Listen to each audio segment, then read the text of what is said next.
Dans cette vidéo, nous sommes à la période d'inventaire et nous disposons de dettes et de créances qui sont rédigées en monnaie étrangère, en devise, et donc il faut faire l'inventaire de ces dettes et créances en monnaie étrangère. Munissez-vous de quoi noter et surtout de votre calculatrice puisque, encore une fois, dans le cas des devises, on va faire des calculs de conversion.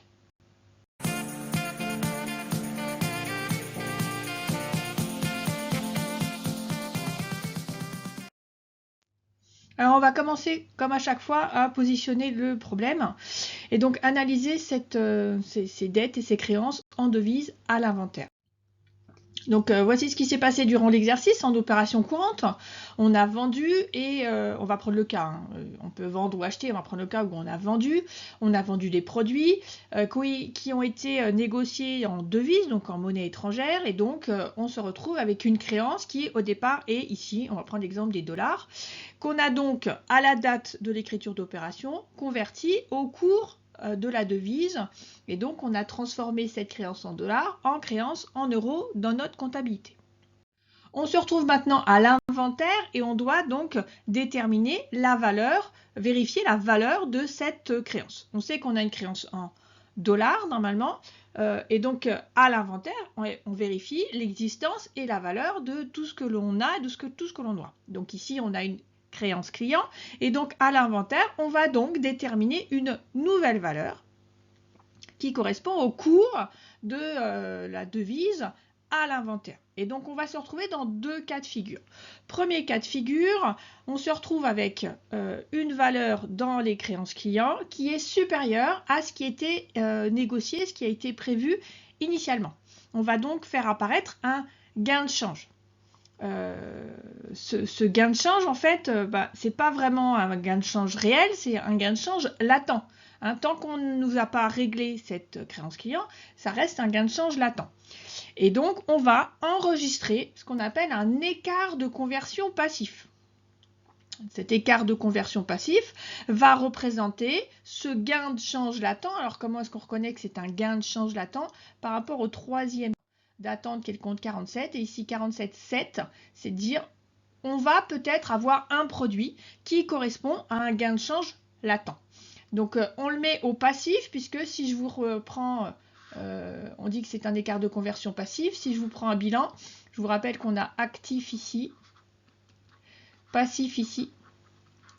Et donc, lorsqu'on crédite, on va bien se retrouver dans le compte 477, écart de conversion passif. Il faut savoir que ce compte d'écart de conversion passif, tout comme le suivant qu'on va voir après, se trouve tout en bas du bilan, parce qu'en fait, c'est vraiment un compte d'attente, et même s'il s'appelle passif, c'est pas vraiment un passif. Deuxième cas de figure quand même, si cette fois-ci la créance client, elle diminue par rapport à ce qu'on avait enregistré, on a cette fois-ci une perte de change latente, et donc on va enregistrer cette fois-ci un correctif qui correspond à un écart de conversion actif. Donc cette fois-ci, si je suis dans mon bilan, il va se retrouver au débit. On va débiter un écart de conversion actif. Donc cette fois-ci, il va se retrouver du côté de l'actif. Et pareil, ce sera tout en bas de l'actif. Ce n'est pas vraiment un actif, c'est un compte d'attente. Et donc, il sera enregistré du côté actif. Et puis, n'oublions pas qu'on a un principe de prudence qui doit s'appliquer. Bon, c'est pas très lisible, mais vous comprenez le principe. Et suite à ce principe de prudence, lorsque j'ai connaissance aujourd'hui d'un risque de perte, je dois l'intégrer dans mes comptes. Et donc, lorsqu'on aura un écart de conversion actif, en plus, on va passer une écriture de provision. Revenons donc un petit peu, on va écrire un petit peu, une fois que vous avez compris le principe, sur ce qui se passe à l'inventaire. Donc à l'inventaire, première chose, on va évaluer nos dettes et nos créances au cours de clôture.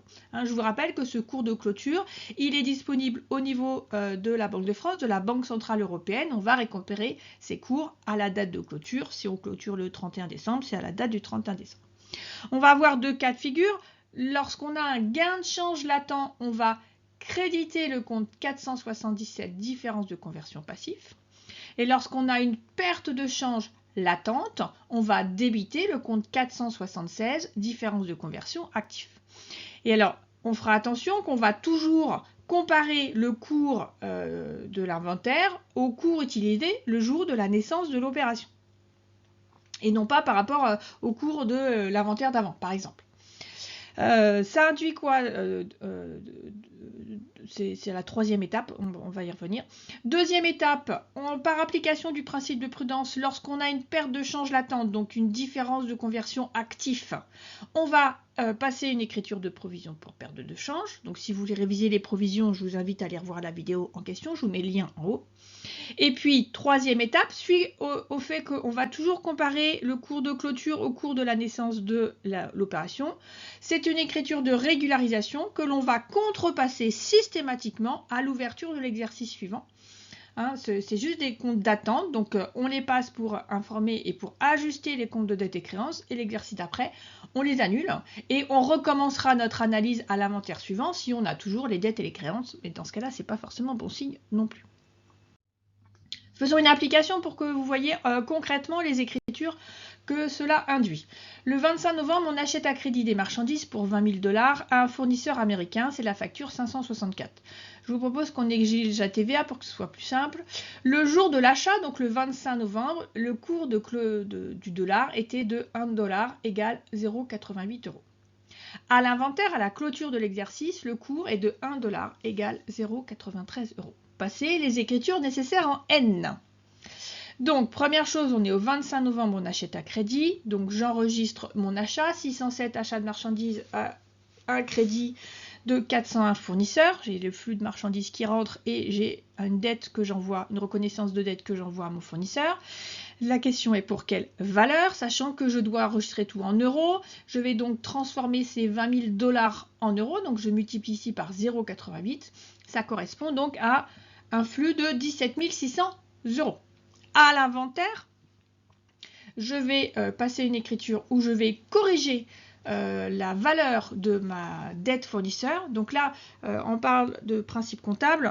Lorsqu'on parle de principe comptable ici, il y a un principe de nominalisme monétaire qui est un petit peu mis à mal, ou des coûts historiques, c'est pour le coup qui est le même, hein, mais qui est un peu mis à mal puisque on l'enregistre à la date d'acquisition, et normalement c'est cette date-là qui doit tenir, mais comme c'est de la monnaie étrangère, eh bien on le rectifie à la clôture en fonction du nouveau cours. Donc on respecte plus trop en fait, on pourrait penser qu'on respecte plus trop ce principe du nominalisme monétaire, ce principe des coûts historiques, sauf que la dette ou la créance a été rédigée dans une monnaie étrangère, et donc il faut garder la valeur de cette dette et créance en monnaie étrangère.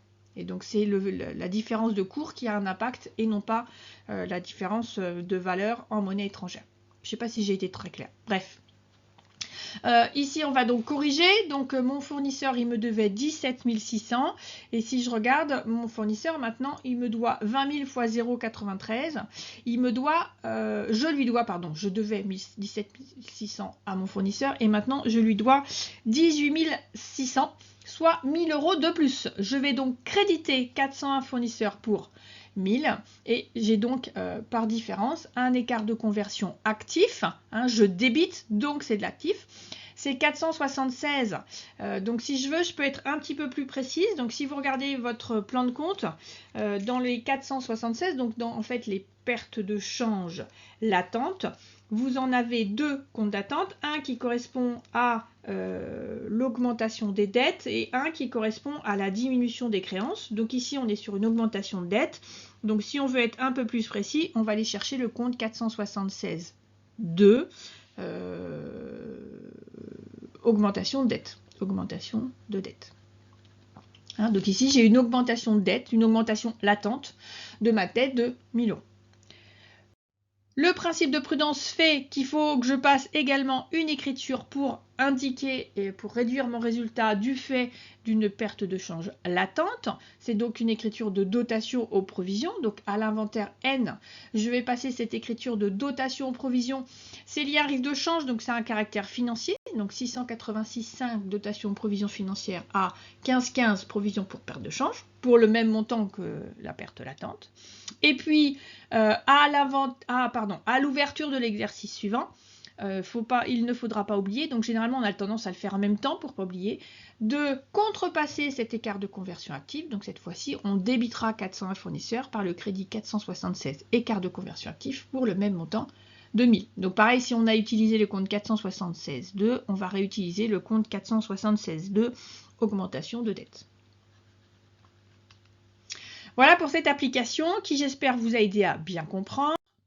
Ce qui va nous permettre donc maintenant d'essayer que vous travaillez en autonomie un petit peu plus. Donc je vous propose un exercice où là c'est à vous de faire. Il est un petit peu plus long entre guillemets, mais c'est de l'application classique, on va dire, de ce que vous venez d'apprendre, de comprendre avant. Voilà, donc ici c'est Eurindus. La société Eurindus vous fournit le tableau de toutes ses créances et ses dettes en devises à l'inventaire. Donc on a client usinien, client anglicien. Là on a un compte en devises et on a un fournisseur canadien. Et donc on se retrouve avec 4 devises qu'il va falloir qu'on gère. Et pour chaque compte, on a le solde du compte, donc la valeur du coup en euros. Et ici vous avez la valeur initiale en devises. Hein, donc ce qui a été négocié, et donc ici typiquement le coût historique mais en devise, et là le coût historique mais en euros. Vous procédez, vous voulez préparer l'inventaire, donc vous avez par ailleurs obtenu de la Banque centrale les valeurs de ces différentes devises à la date de l'inventaire, donc au 31 décembre N. Et je vous demande de passer les écritures de régularisation nécessaires à l'inventaire N. Donc je vous invite à faire pause, prenez bien votre calculatrice, prenez votre temps, passez les écritures et on va corriger ensemble. Je vous propose donc de faire poste par poste, donc client, banque, fournisseur. Donc premier compte que je vous propose qu'on analyse ensemble, le compte 411,6 pour le client usinien. Ce client usinien nous doit 10 000 $ et ce qu'on avait enregistré pour 8 656,78 €. On va regarder ce que ça donne à l'inventaire et donc on va ajuster la créance en faisant la différence entre les 8 656,78 qu'on avait enregistré et la nouvelle valeur à l'inventaire qui est de 10 000 $ au cours de 0,8032. Et donc on se retrouve avec une diminution de la créance client de 1524,78. Donc on va passer notre écriture pour 1524,78, on va ajuster. On a dit qu'en fait notre créance, elle, diminuait. On va donc créditer 406, on va diminuer la créance client. Et donc en contrepartie, on va constater une différence de conversion active, en fait une perte de change latente. C'est une différence de conversion active pour diminution de créance. Principe de prudence, à l'inventaire, on passe une deuxième écriture qui correspond à une écriture de provision pour perte de change, pour ce même montant de 1524,78. Et je sais que je ne l'ai pas dit, mais je vous le corrige quand même, à l'inventaire suivant, au début, à l'exercice suivant, à l'ouverture de l'exercice suivant, donc au 1er janvier N+1, on n'oubliera pas de contrepasser cet écart de conversion actif pour le même montant de 1524,78. Je vous propose maintenant qu'on traite du client anglisien. Ce client anglisien nous doit 9 000 livres qui, à la date de l'opération, a été valorisé à 11 567,45 €. On va ajuster cette créance client en comparant à 9 000 livres, donc à un nouveau cours de 1,543. Et donc, on se rend compte que la créance client a augmenté de 2319,55. Donc, on va passer une écriture pour 2319,55 qui correspond d'une part donc à un crédit, donc un écart de conversion passif, puisque j'ai une augmentation de créance, et je vais donc augmenter la créance, donc je vais débiter 411,7 clients anglisiens. À l'inventaire, enfin le principe de prudence fait que je ne prends pas en considération ce gain de change latent, donc je ne fais rien d'autre. Par contre, à l'ouverture de l'exercice suivant, on n'oublie pas de contrepasser cette écriture. Et donc, au 1er janvier N+1, je débite 477,1 et je crédite 411,7 pour le même montant de 2319,55. Changeons un peu, cette fois-ci, on a un compte bancaire qui est en francs suisses, donc c'est le compte 512,4. Donc ce compte de francs suisses a un solde de 15 000 francs suisses qui avait été enregistré à 9 876,45. On va donc l'ajuster. Il est maintenant d'un montant inférieur de 228,45.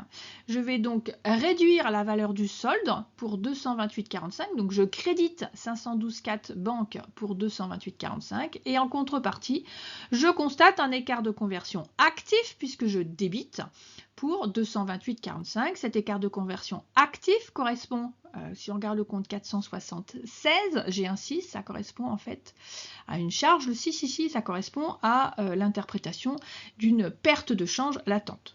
Le principe de prudence fait que si j'ai connaissance d'une perte latente, je dois l'intégrer sous forme d'une dotation aux provisions.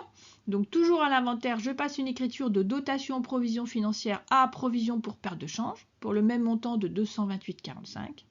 Et on n'oubliera pas, à l'ouverture de l'exercice suivant, de contrepasser cette écriture d'écart de conversion pour toujours 228,45. Dernier cas de figure, le compte 424, fournisseur canadien. Donc cette fois-ci, notre fournisseur, on lui doit 40 000 $ canadiens qui étaient valorisés à 28 675,23. Et si on regarde, en fait, cette dette, elle augmente de 88,77. On va donc, dans un premier temps, enregistrer une augmentation de la dette fournisseur 404, je crédite fournisseur canadien. Et en contrepartie, j'ai donc une différence de conversion active, puisque je débite, qui représente une augmentation de dette. Ici, c'est une perte de change latente. Le principe de prudence fait que suite à cette perte de change latente, je vais enregistrer une dotation aux provisions financières. Donc je débite 686,5 dotation aux provisions financières, je crédite 15,15 provisions pour perte de change pour le même montant. Et on n'oubliera pas, à l'ouverture de l'exercice suivant, de contrepasser cette écriture des différences de conversion actifs. On va débiter 404 et on va créditer 47,62 pour 88,77. Voilà, j'espère que ce cours, cette application vous ont aidé à mieux comprendre. Si vous reste des questions, l'espace commentaire est fait pour ça. Si vous avez aimé la vidéo et si vous voulez retrouver toutes mes vidéos, n'hésitez pas à laisser un petit pouce et à vous abonner. Je vous souhaite bonne révision, bon apprentissage et à bientôt.